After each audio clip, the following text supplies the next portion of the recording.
It's Thursday. Hi, Jim. Oh, what's up? Where are you? I love the background. Is that in your house?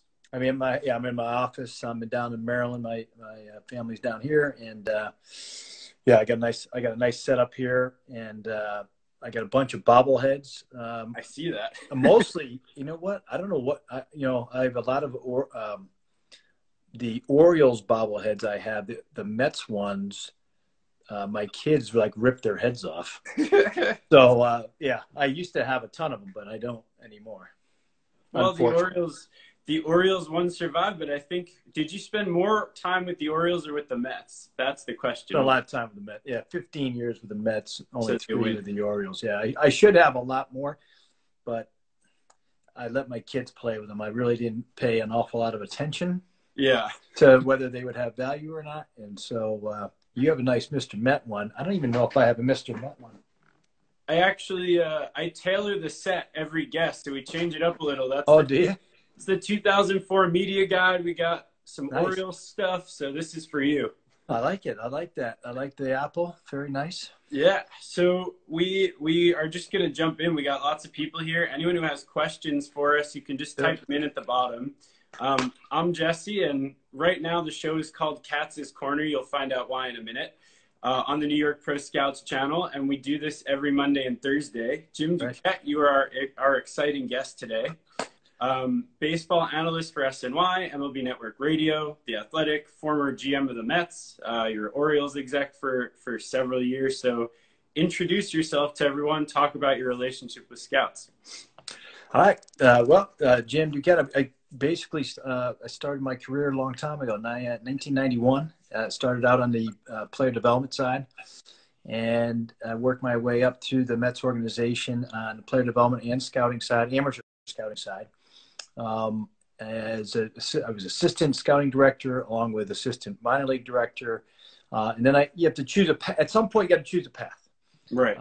And I chose the player development side primarily. Steve Phillips, who was the GM, he was a good friend of mine. I was following kind of in his footsteps. But my cousin had, Dan, who was with the Expos and the Brewers and the Red Sox. I asked his opinion. He was a scouting director, and he was also a farm director. And I asked his opinion, which direction did he suggest? And he said, the one that prepares you the most to be a general manager was the minor league director, player development directors, because you're dealing with managers, players, coaches, pitching coaches, trainers, and you're building rosters. And you still have a relationship with the scouts because you need to rely on them to help, build your clubs, to get information on your first year clubs and the short season clubs with kids coming out of the draft.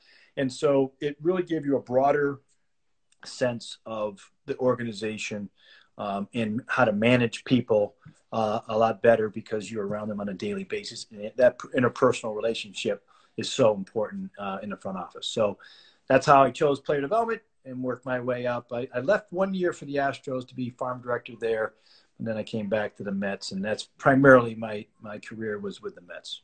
And now you cover them from a different side, which is interesting in and of itself. There's never a dull moment. Any Met, I'm sure there's a few Mets fans out here. They never. It's not dull. It is not dull covering them for SNY.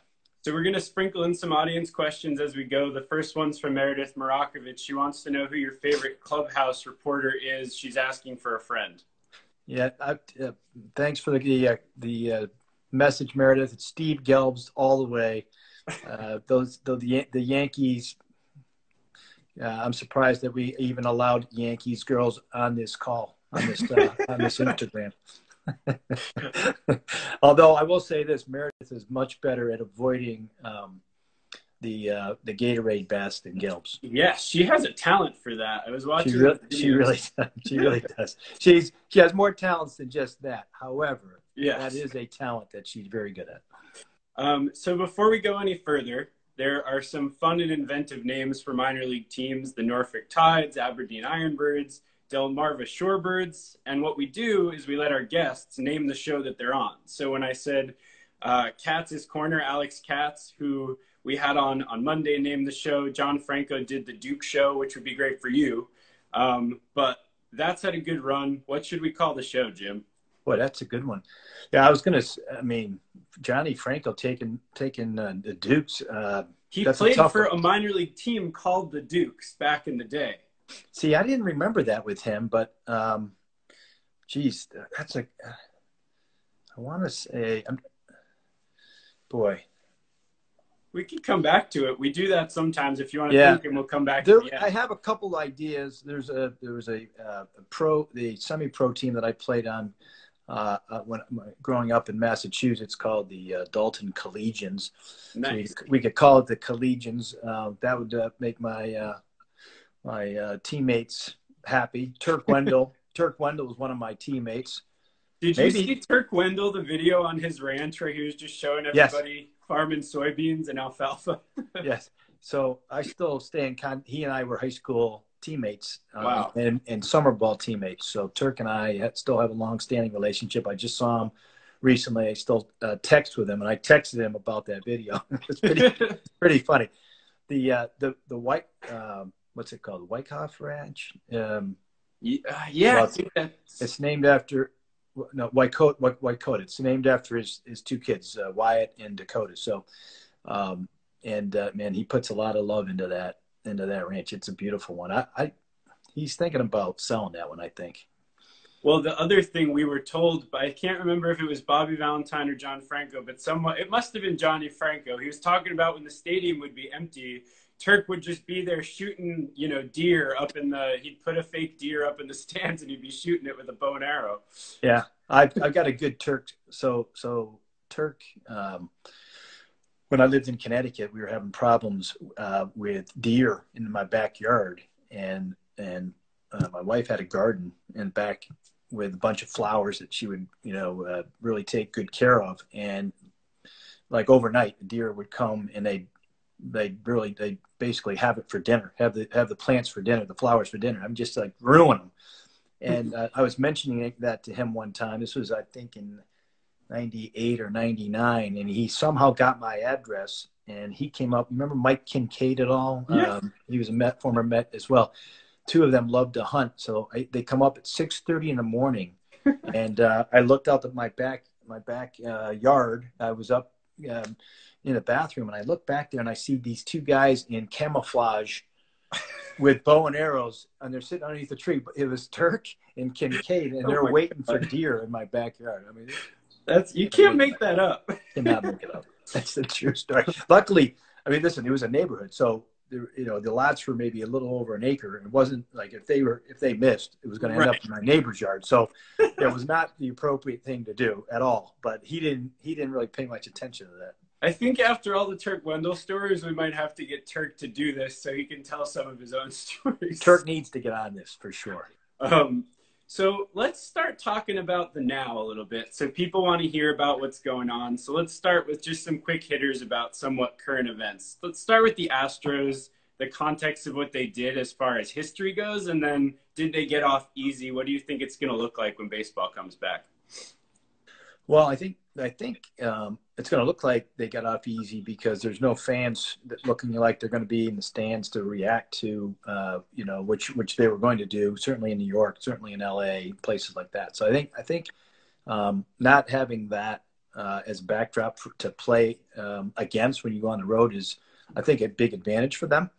And a lot of people try to downplay what happened there. I think the seriousness of it was self-evident by the fines and the people that were fired, the draft picks that were lost. And it was a pretty heavy expense.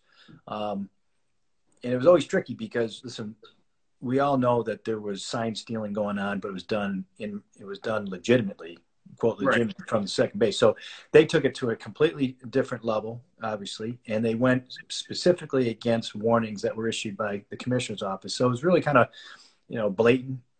blatantly obvious that they were going down this road. So they really deserved what they got. Some people would argue they didn't get punished enough.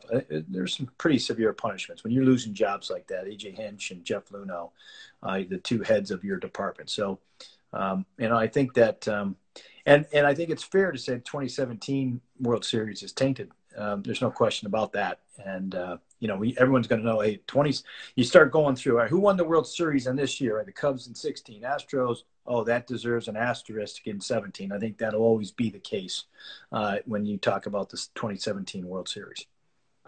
So then looking at another thing, proposal to bring the game back here. How do you think that will affect the game when we look back on this? Because it's not going to be conventional. So we're looking back now from the future. What does this look like to you? Yeah, I think looking back on the Astros. Looking back on, just sort of however they do decide to bring baseball back, it's going to be unconventional. Right. Do you think it's going to be good for the game? Are we going to seize the moment and kind of like really capture America's mind, or how do you think that's going to affect America's view? Right. So if we're truly coming back and playing, which I think we will, but there's still some question about that.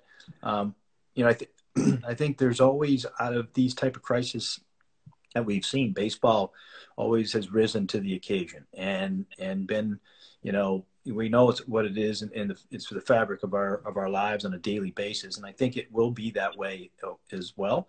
And I think there's going to be some significant changes on the financial side of it moving forward, both this year and 2021 and beyond.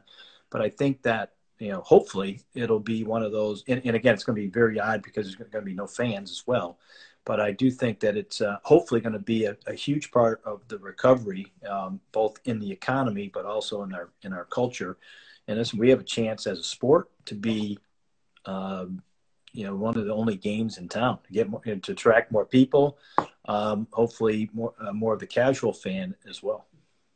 What do you think about minor league contraction? And the Mets, at least rumored, and it's been for over a year now, where they've been kind of at the center of that. Maybe the Cyclones becoming Double-A. Nothing's official. But what do you think of the whole minor league plan?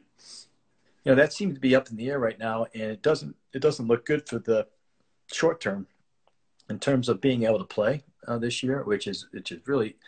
I mean, if you think about it logistically, common sense wise, it's hard to have the minor leagues as we know it now, right? Traveling to different cities and having all those resources tied up. So that part of it, it's a shame. But moving forward with the contraction of teams, I'm not a big fan of it. I like the minor league experience, the minor league baseball. I think it's important for development. And so I'm not a big fan of reducing the number of teams. I know where teams are trying to go with this and trying to, save money and reduce the draft. But I think you're also reducing opportunity. I think you're reducing the marketing aspect in some of these smaller communities, right, like the Appalachian League, where we had a team in Kingsport, Tennessee, that our players would stay with families. They'd play there, and then those families followed them all the way up our chain, and then many times would watch them in New York or go to Atlanta and watch them play against the Braves, and they maintain that relation. Our players maintain that relationship with those families for life, and so missing out on those opportunities, I think, is a huge. I'll just say it's a bummer. It should be. I think they're really underestimating that aspect of it. Well, and that tradition too that you're talking about goes back kind of as long as the game has been. That's one of baseball's oldest traditions. So it would be sad to see that kind of thing go. Yeah, right, exactly. Many of those communities would be people that won't be able to see any type of professional baseball where there's an affiliation with a major league team, and that's the thing that I think the powers to be right now are ignoring or not really paying much attention to. And I think that we're going to be missing that as a sport. And I know there's ideas about bringing other independent ball or amateur ball to those communities, and it'll help a little bit, but it's still not going to be the same in those communities. And I wonder, I don't know, it's hard to predict, but I feel like that opportunity, that marketing opportunity is going to be missed. And I feel like knowing what those costs are in the player development, line items, right, it's not a lot of money in the overall scheme per organization for the huge benefit that comes from it. So we're going to get another audience question here. This one came in through the question mark at the bottom. What item behind you is your favorite, and tell us the story about it? Well, so there's one off camera you can't see. But so when I became general manager, they gave me this uniform. I finally had it framed. Wow. And so the number 12 was the 12th general manager in the organization's history. So that's pretty special. That's probably my most favorite. The other one is my kid's picture over there by the clock, which is in front of my Wilson glove. How old is that glove? My A2000 here. It's probably about 20 years old. Nice. I had this when I was minor league director, and it's gotten some work in because I play catch with all my kids with this glove. So yeah, I always have that one ready and handy.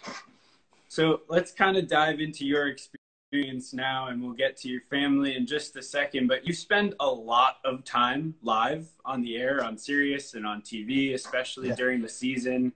You commute several hours when you're coming in for games, and then you work long hours. So talk about the grind of the schedule now as it compared to when you were working in the game in front offices. Yeah, it's a different grind. There's a lot less pressure. I love the broadcasting side of it. There's a lack of adrenaline that goes with being a part of a team and winning and losing and kind of living and dying, so to speak, on every win, every loss or every win each night. And, the wins and losses when you're in the front office, they stick with you, good and bad. Yeah. Usually the losses stick with you a little longer than the wins. I wish I was better at enjoying that in the past, but in that whole aspect, the interaction with scouts, the interaction with just the number of different people, players, coaches, managers, I miss that. It's lacking. But having said that, all that in the broadcast side, being able to analyze, break down games, specific events of the games, the important aspects of the game, and then for Sirius on the radio, I have to keep an eye on all 30 teams. So it's not just the Mets. It keeps me, in the middle of it, engaged, and at the forefront of what's going on in the game. So it's not. In some ways, I know the opposition better than I did when I was with the team. Yeah. So I know the inside. I have access to every manager, every general manager. I get to go in a lot of these clubhouses when I never could when I was a Mets employee or an Orioles employee. So, there's some differences there that I like too. So now let's talk about you personally, right? You have yourself, you got your brother Pat, you got Dan, who is GM of the Orioles for years and other organizations before that. Dana's a scout, part of our organization. That's right. So where did your family sports story and success come from? How did this happen? It's crazy. I'll tell you, I think always when you're get involved with sports, you have to kind of go back to your roots, right? And to figure out, okay, in our town in Dalton, where we all grew up, it's a town of about 7,500 people. And it was a huge sports town, and it wasn't just baseball; it was all sports. That we had a really good youth program, like you see around the country, other really good youth programs, and it just fostered. Most of us were Red Sox fans growing up. There were some Yankee fans there, not as many Met fans, but even Jeff Reardon, who was former Major League pitcher, came out of our town.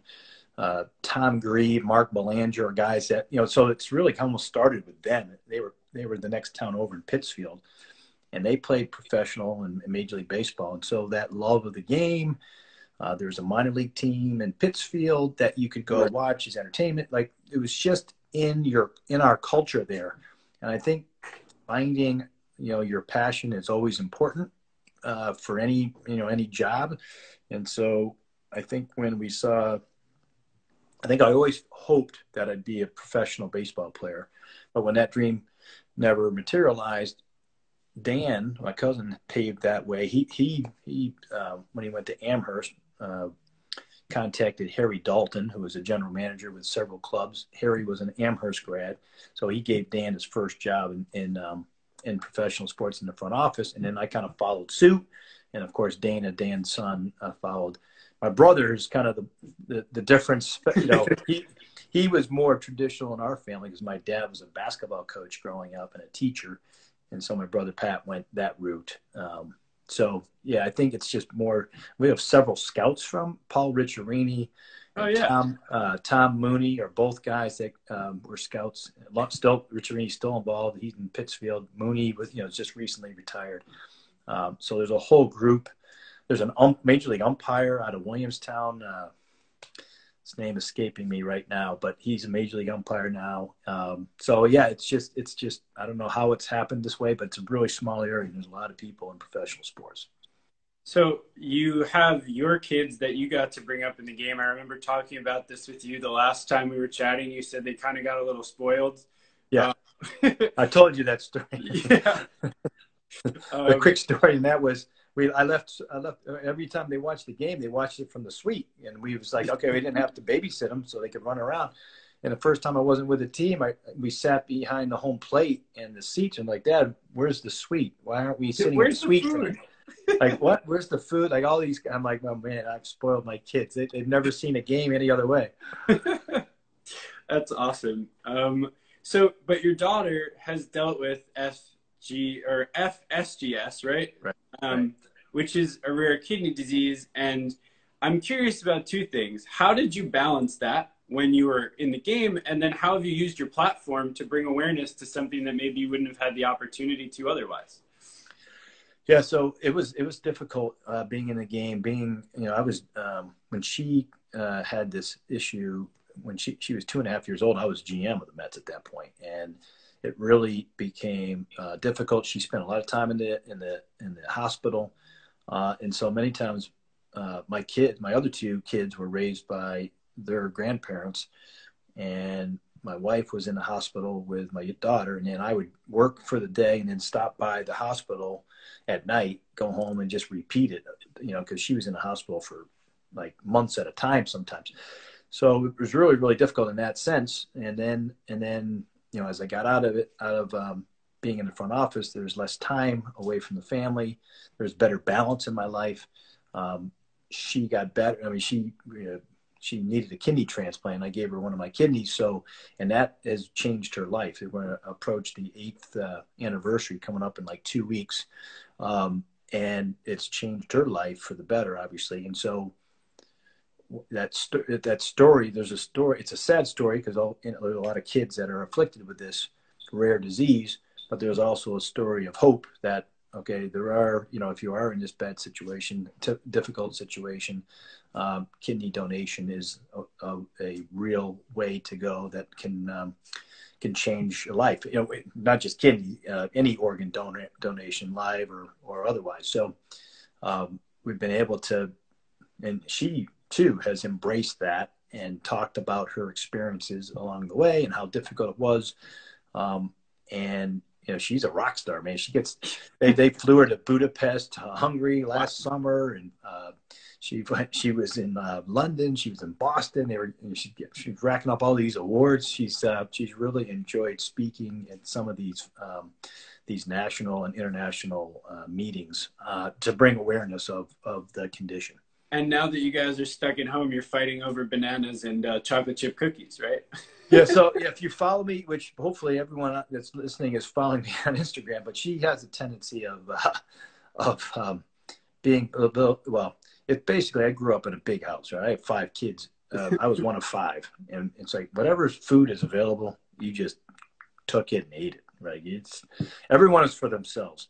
So, if I see food in the refrigerator, I'm eating it. And unless you write a note on it, which she has done on occasion. So I decided to expose her on Instagram, which she didn't care for, but that's all right. She's got to have to deal with it.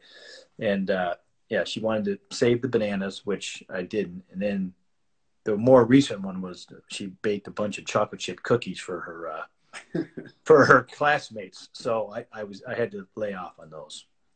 I got a couple of audience questions I want to throw in here quickly. So someone said, do you ever leak news on purpose? I know that teams will do it, or we were just talking to Eric Boland about how the league will leak things and it maybe doesn't work well for them. So do you ever leak anything on purpose? So the one thing that was in terms of leaking stuff to the press or to the media, the people who have to answer to those leaks are the general manager and the manager. And it's usually a headache to you have to respond to all of these. So it's not anything that usually the general manager is willing to do or wants to do, because it's usually you're creating a fire because of it. So, on occasion we might, as a front office, talk about it as a strategy. But it usually came with, it's trying to control the message, and sometimes that backfires, and I've seen that backfire a couple times. Yeah. So what about, here's another one, bad attitude players. So they said scouts always say they don't like bad attitude players, but the talent, if it's good, they're getting signed anyway. Can you just talk a little bit about that thought process? Well, yeah. So there's not enough really, really good players out there to start picking and choosing. And sometimes we had I'll give you a quick example on the scouting scale of, we were mixed on certain players. A pitcher named Adam Lowen, he was a first round pick, or even Eric Bedard, who was a really good pitcher, right? Got traded to the Mariners, and the feeling was, he's not tough enough, or he avoids contact, which has a connotation that he's afraid of contact, as he's pitching around contact and he doesn't trust his stuff. And when I remember going, man, that's not the greatest evaluation. I wanted to dig in a little bit more into what that meant. So I went and talked to Adam. I said, hey, some people think you're afraid of contact, and you're not tough enough. And he got really mad. He goes, no, I don't give in. I don't like to give in. And so I sometimes will pitch to different counts, and it stuck with me, that example. And that's just a basic one, but it stuck with me. Like, sometimes what appears like is one thing is completely the opposite, and John Maine, former Met. I had John Maine, and I didn't even know him. I never saw him pitch, but our evaluators thought, and our manager thought, that he wasn't going to be good enough to be a starting pitcher. He was going to be a long guy. He wasn't tough enough, and you never make a mistake trading him to New York, because he couldn't handle New York. And he pitched really, really well for the Mets for a couple of years. So there's always, underlying circumstances that you have to explore. And the really good scouts, they dig in and know those players better than anybody else. Absolutely. And then sort of on the scouting topic or side of things, is there a player, somebody asked if there's a miss that you go, I wish we drafted him, or I wish we signed him? So I just told a story recently on my radio show. So in 2004, we drafted Philip Humber. He was the third pick overall. Pitched perfect game, but he didn't do it with the Mets. Right, with the White Sox. With the White Sox against the Mariners. But this guy was a really good college pitcher out of Rice, and we were choosing that year between him and Jared Weaver. And I saw Jared Weaver twice. First time, he was, nasty. He was mean. He walked around, he was breathing fire. And you look at him and you're scared. Like, this guy is scary. Like, Junior, he had the look and hat down, and he stuck it up. I don't know, one of the might have been Fresno State or something. It was a big matchup. So then he goes to Miami about a month later, and I've had our owner fly down, our major league pitching coach. It was an off day at the major league level, and he got lit up against Miami. It was like Pat Burrell, Gabby Sanchez, I think Ryan Braun. They were like this. They were loaded, right? Yeah. And he doesn't get out of the third inning, and so our evaluation changed after that. And we didn't draft him. We drafted Humber instead. And coincidentally, the finishing point to this story, I found out last spring. I was talking to Ryan Braun about that day, and he remembered it like it was yesterday. Really? Said, we knew every pitch.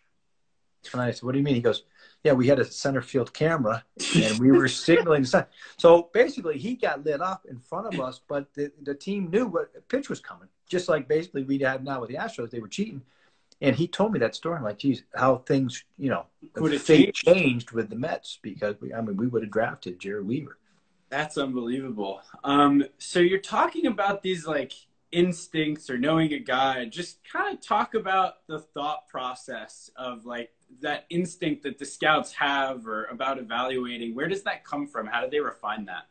So, so scouts, one of the things that I hope doesn't get lost, in this new wave and where the game is heading is scouting departments are starting to be furloughed and downsized. And one of the biggest aspects, no matter what, any of the analytics, the research and development that's out there that scouts are using and front offices are using, it has to be supplemented with what the scouts have. And the scouts we used to have our amateurs give us your gut feels. All right, here's your list of 20 major leaguers on your pref list. Which ones do you say I got to have? We're going to give you 2 or 3. You tell us which ones you want, and tell us why. And that gut feel for the veteran guys, you develop it over time.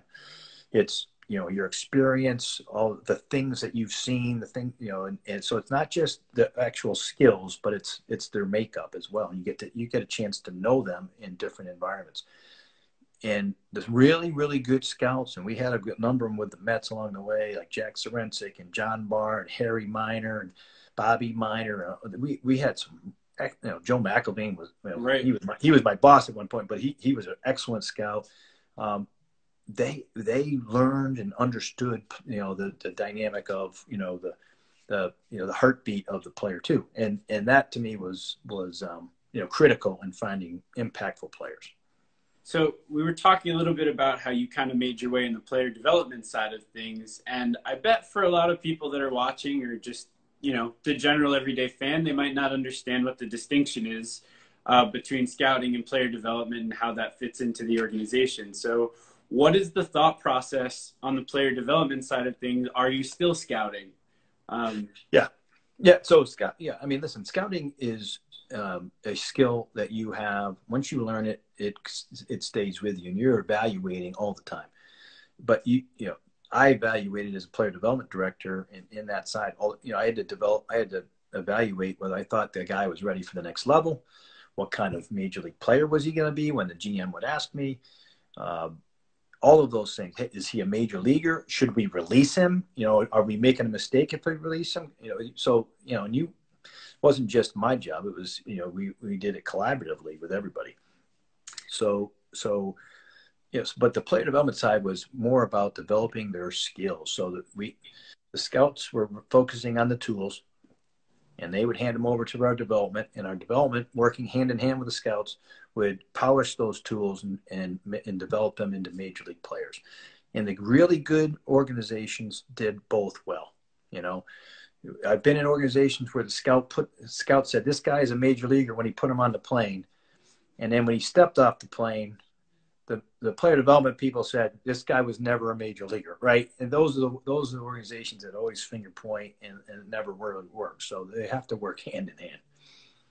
Something that I've heard come up in talking to like a T-Bone or some other scouts is, or that had run departments, is they had players kind of like you're saying, and when they got off the plane or after a year or two, they lost them completely because of their girlfriend or this or that.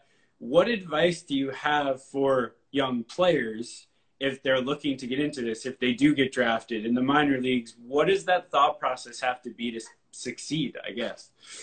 Yeah, so there's a lot of distractions that can happen when you're. So it's difficult to play at the major league level. They make it look easy, but it is hard to do, and being able to handle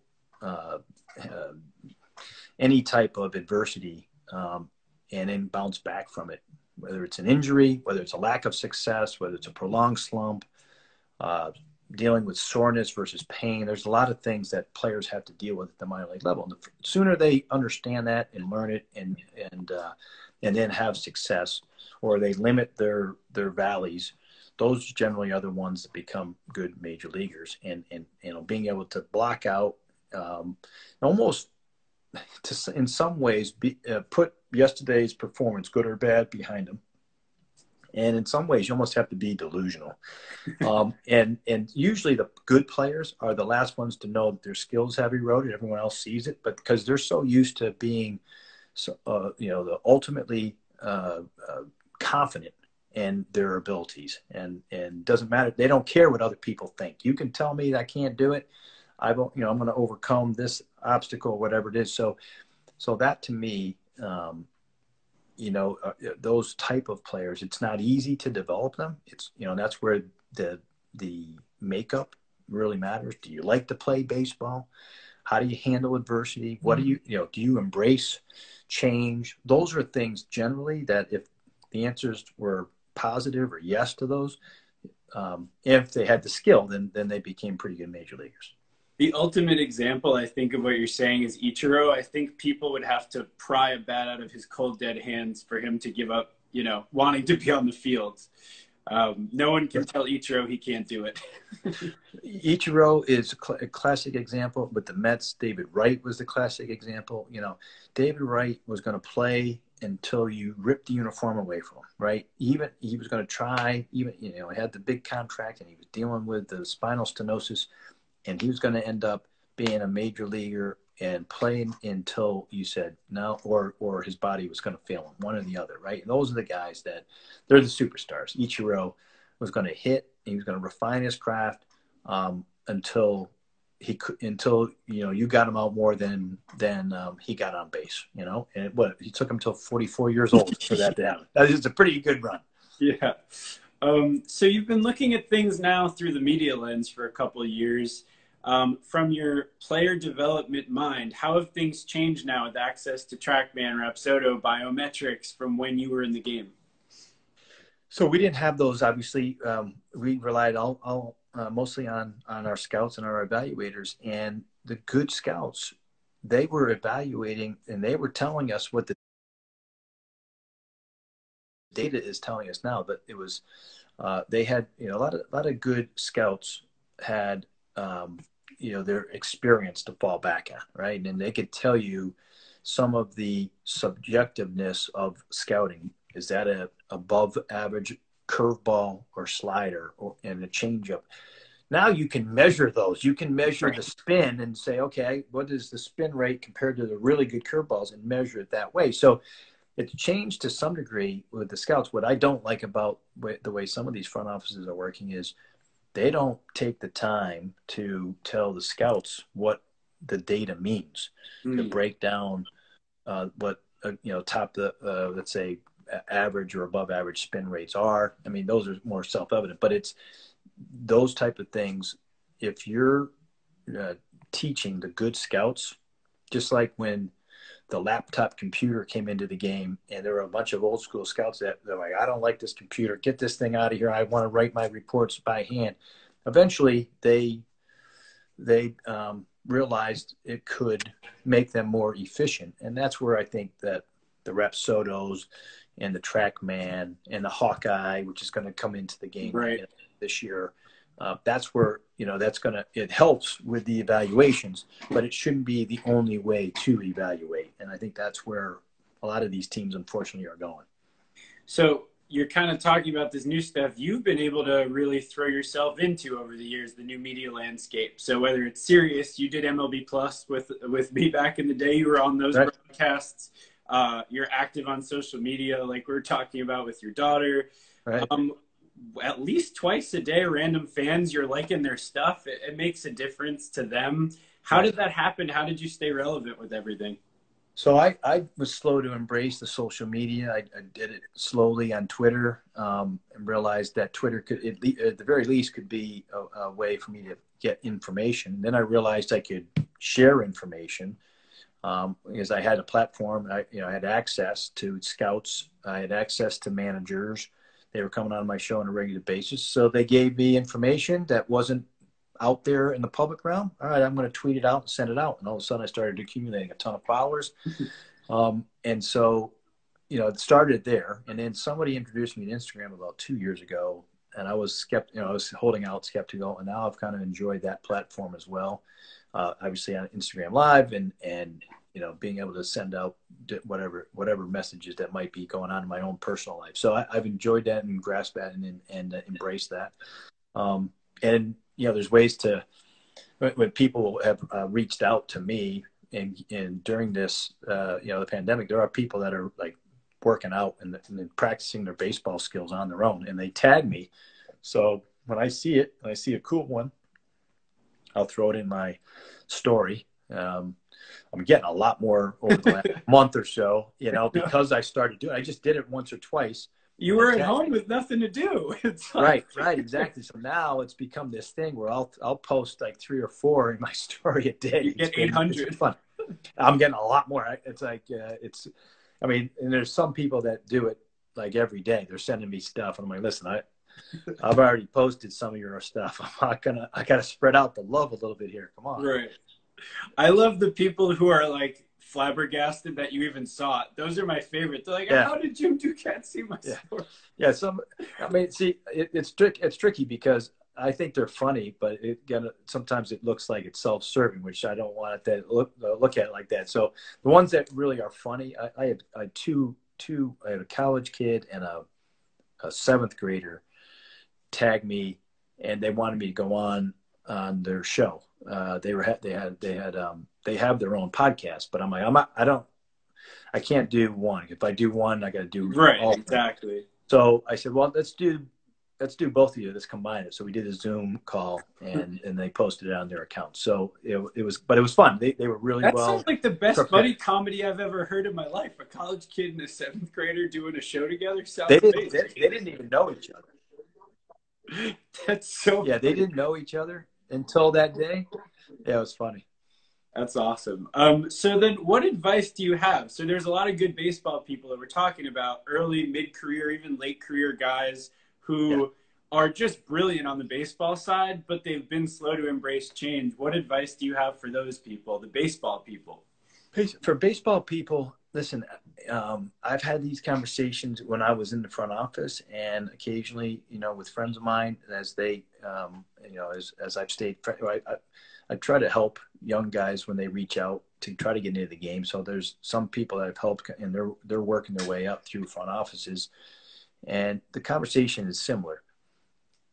Any type of change that you see, rather than refusing it or ignoring it, it's easier to embrace it. That's how you stay relevant. It's how you stay sharp in the game. And really, a lot of times, the good coaches in the game were the ones that figured out a way to relate to today's player, and they related to players 20 years ago. And they had that ability and knack. It usually comes down to communication, right? And teaching. And same thing with scouting.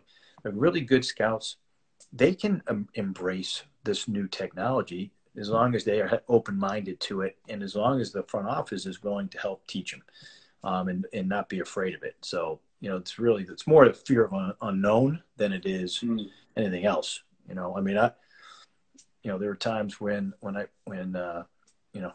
Instagram, I didn't want to get into Instagram because I didn't know what it was all about. And then I had somebody teach me, and now I love it. So I think it's just being a little more open-minded. Let's do another audience question here. So does the trend change more toward college players versus high school players in a 5-round draft? Jim Jenks. Hello, Jim Jenks. He's my boss at MLB.com. So I think what I think is going to be interesting watching the draft this year is, I think, first off, it's a deep draft, which is good for us to cover the draft. And I do think that there's going to be a lot of college players that are drafted.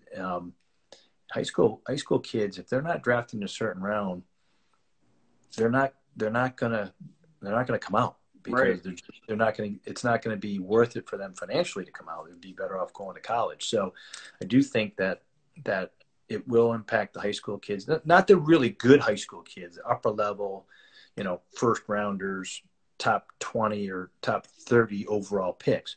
But I think where it might affect the high school kid is a little bit later in the draft. The Mets last year picked a high school kid named Matt Allen, and they drafted a bunch of college kids later gave them a minimal amount of money, and the savings that they had from that round, they pumped into to sign out. Those are going to be harder. Those type of deals are going to be harder to do because you only have 5 rounds. Totally. And they saw Matt Allen, Beatty, both were in Brooklyn when they were winning that championship with Gary. Exactly. Yeah, that's exactly right. They saw that pay off. All right, we're going to do rapid fire now. So I'm just going to give you some quick things. Tell me what comes to your head. You got it. Crab cake sandwich or Mamas of Corona? Crab cake sandwich. Got to be. Down here, especially down here in Baltimore. Favorite historical figure and why? Well, I'm going to say baseball-wise, Hank Aaron. He was my favorite player growing up, and he's remained my favorite player, and I feel like he's baseball royalty. What food can't you stand? Boy, there's not many. There's not many on that. Boy, I have to think hard about that. I'll tell you what I'm almost sick of because I used to eat so many of them: hot dogs. So I'm like done. I'm done with hot dogs. Maybe forever. You heard it here first. If someone wants to leak some news, Jim Duquette's done with hot dogs. Done with hot dogs. You could have 180 tool. Which one do you want? 180 tool. Oh man, give me the hit tool. I think if you can hit, then everything else is fine. If I could have hit, if I was an 80 hitter, I could run too. But if I could hit, I would have had longevity in the professional ranks. Would you rather swim in a pool of melted chocolate or Vermont maple syrup, both for taste and exercise? I think. Ooh, that's a tough call. I tell you what, I like chocolate, but there's nothing like Vermont maple syrup. So I'll go that way. I'm sure it's probably equally difficult to swim in. And last rapid fire here: favorite minor league ballpark in America? Boy, there are so many good ones. The Charleston, South Carolina River Dogs, that stadium in particular, before they got the new stadium, it was a really good one. Bill Murray owns them, right? He's one of the owners? Yes, Bill Murray does. I believe Mike Beck, he was a part of that ownership group, I think. But just the beauty of that, the downtown area, all of the restaurants, like everything combined. It's not just the ballpark, but everything that surrounds it. It's one of my favorites. You did very well with rapid fire. So now we'll move on to the coronavirus. So what was your experience? Were you at spring training, or did you have any stories that have happened? And then we'll ask you, what is your favorite thing that's happened? So I was in spring training. I was in Florida first, and I went to Arizona. And as this started making its way, and then you saw the NBA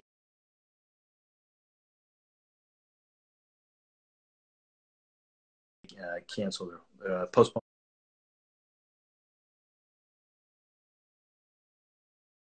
access. So luckily the PR department there with the White Sox were fantastic for us. They brought out the players. And I remember Dallas Keuchel was our last interview, and he wanted to like shake hands and give us a hug, and we're like, no, just let's do the fist bump. It was just the start of like getting your mind around it and your wrap around. And then I remember getting on a flight the next day coming home, and it was eerie the way the airport was and the plane ride, and I couldn't wait to get off the plane, and so. And I was afraid that I might have contracted it because I'd been in a lot of clubhouses. I was in almost 15 clubhouses and then exposed to, hundreds of players and people and everything else. So I felt like I dodged a bullet. What's your favorite thing that's happened since you've been quarantined? The ability to exercise almost daily. I'm a runner. I like to run and exercise outside. I have a beautiful trail near my house, and the weather is almost perfect down here at this time of the year. And so that ability to get outside and work out, run, whatever it is, on a regular basis in the spring is probably the silver lining of all of this. So this is our next little segment. I'm going to show you some baseball cards. We got 10 minutes, and I'll good names. You tell me what comes to Instagram's tough on the cutoff. Nick Markakis, first thing that comes to your head. Markakis, the first I was the co-GM when we gave him his first opportunity as a rookie, and it was against the wishes of his manager, Sam Perlazzo, but we thought he was capable of doing it. And he only had about 150 at bats in Double-A. The prior year, he never made it. He never played at Triple-A, and we thought he was going to have a great career. And I think his number was 91 in spring training. And Earl Weaver was in our spring training camp, and he didn't know any player, any young player. He goes, "Hey, who's that 91? He's a pretty good hitter." And he saw two at bats, and he picked out Nick Markakis. Wow. People say he's a Hall of Famer if he keeps it up the way he has been. Jose Reyes. He's close to 3,000 hits. Yeah, exactly. Jose Reyes. So of all of the players that we had come through our system, he was the most exciting, and I'll never forget.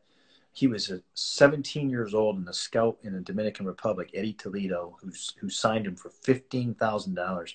We were looking for a shortstop in Kingsport, Tennessee, and we had never had a player who didn't play in our Dominican Summer League at least 1 year. And I called up, and I said, "Eddie, we need a shortstop. Do you have anybody over there?" He says, "Yes, Jose Reyes." But when he comes over, he's so good, you're going to want to play him every day. And I'm like, "No way, I don't believe it."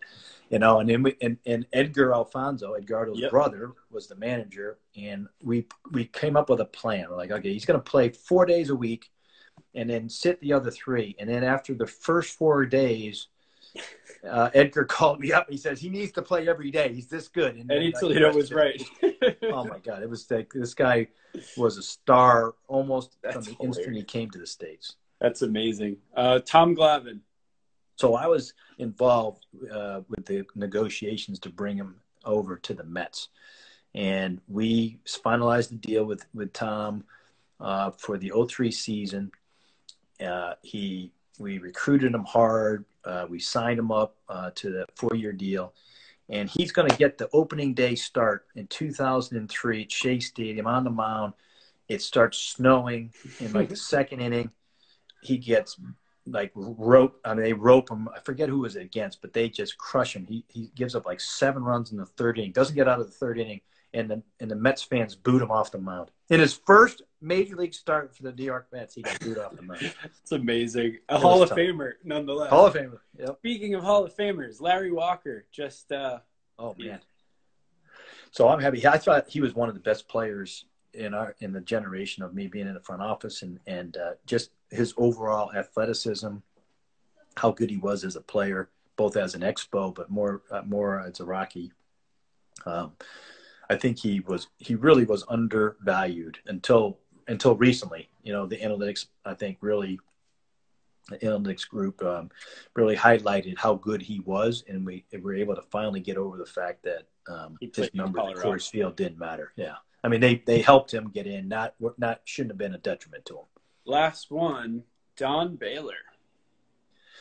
So Don Baylor was one of the toughest human beings that I've ever been around. I remember watching him as a player, as a Yankee and as a Red Sox, right? And he used to get hit by pitches, but then he became our hitting coach for the Mets in, I believe it was 03, 04. And he was a really good hitting coach, a great baseball man. And I remember the 04 season, the winter of 03, he used to wear number 25, and we signed Kaz Matsui that year. Mm-hmm. And Matsui wanted number 25, so we just gave it to him, not even paying attention. We looked at all of our players, and we're like, well, no, none of our players have the number 25, so we just gave it to him, totally not recognizing the fact that Donnie wore 25. It was a terrible oversight, and so I had to call him up and apologize, and he was so gracious. He's like, "Don't worry about it. I'll just wear 52 instead." So he reversed the number. Yeah, that's yeah. So. Yeah, it's crazy. But I had a really good relationship with him. I always thought he was an excellent baseball man. So we've got 6 minutes. Instagram is going to cut us off at an hour. So last couple of things here. I could talk to you forever, man. You and I always have had this relationship. It's fun, easy conversation.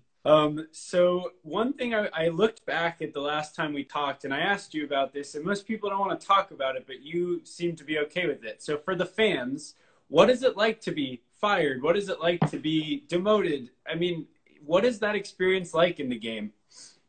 So it takes a little getting used to. It's not the easiest thing for sure. I think that you always knew going in as a front office executive that the jobs, my mindset was that they're all interim jobs. You could have an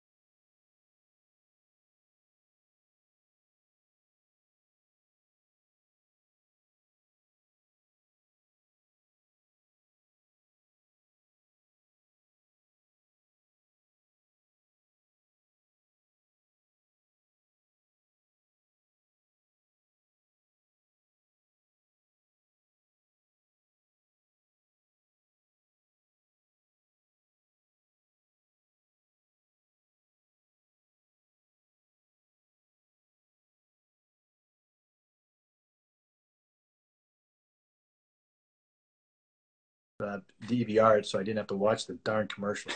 But anyway, I did. Did you get a chance to watch it? I did, and I saw Kevin Kiernan make like a shocking surprise appearance at the end. Kevin Kiernan was in there at the end, which was fantastic. There was somebody else in there that I saw one time that I knew that made a surprise kind of cameo, and I'm sure I'll remember it later. But I thought it was really well done. So real quick, the director's name is Jason Hearher, I think his name is. He is a Williams alum, like I am, Williams College, and he was a Williams baseball player, graduated in '98, so he's a little younger than I am. I didn't know that. I just found that out today, that he was the director of The Last Dance. So you got to have him on your show. I got to figure out a way to get him for sure, because that was really that was fantastic. I also enjoyed when Jordan had the baseball bat in his locker after, what was it, the 95? I think it's the 95 year when he came back. Right. And they were asking him about, whatever. He had his locker over in the corner, and he's doing the one-handed bat drill. I thought that was one of my favorite moments for him. So before I ask you the last question here, is the Collegians good? Are you good with the Collegians? Yeah, let's do it. Let's do it. Or the Turks. The Turks. Let's do the Turks. I like that. Turks. And we on the New York Pro Scouts channel are doing a contest. You can win a bobblehead. You can win a Bobby Valentine signed ball. You can win some swag. Send us your videos. Hashtag show us how you baseball. We're posting them. So just keep sending them in, everybody. It's another week. Jim, we've got a minute 35. So quickly, what does baseball mean to you? Baseball's been my whole life, basically. Go back to when I was playing in Little League. I never thought it would be a career. It's taken a couple of twists and turns along the way, but both in the front office and now on the broadcast side, I can't imagine doing anything else. It's something I've always loved, and I've been able to make a great living doing it. So I appreciate it every day. You got the Billy Blitzer seal of approval. He was very happy. Tell Billy, hey, hopefully he's on. He is. Billy. No, he said thank you. And Gary, too. Happy birthday to Gary's daughter, man. Yeah, wasn't that crazy? What the heck?